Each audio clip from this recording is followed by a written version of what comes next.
सध्याचे कृषी मंत्री माणिकराव कोकाटे यांचे एक विधान खूप चर्चिले जात आहे. ते विधान नेमकं काय आहे ते मी तुम्हाला सांगतो, की जे पी एम किसानमध्ये महिला आहे, ज्या महिलाच्या नावावर सातबारा आहे, त्यांना ते जर पी एम किसानची जर ती महिला लाभार्थी असेल तर त्यांना लाडकी बहिणीचे पैसे मिळणार नाही, या संदर्भातील ते विधान होतं. तर माझं एकच म्हणणं आहे की पी एम किसानचे पैसे कोण्या उद्देशानं मिळते आणि लाडकी बहिणीचे पैसे कोण्या उद्देशानं मिळते याचा सरकारने थोडा विचार करावा. कारण की पी एम किसान हे शेती संदर्भातील अनुदान मदत म्हणून असते आणि लाडकी बहीण पैसे त्या महिलांच्या जीवन जगण्यासंदर्भातील अनुदान मदत म्हणून ते गव्हर्नमेंट दिलं जाते. तर हे दोन्ही पण योजना ह्या सेपरेटच ठेवाव्या असं मी सरकारला विनवणी करतो.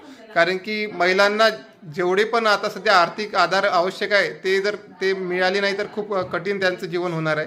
हे लाडकी बहिणीनं त्यांना खूप मोठा असा जीवन जगण्यासाठी आधार दिला होता आणि पी एम किसानमुळे त्यांना शेती संदर्भातील खूप सारी अशी मोठी मदत मिळत होती.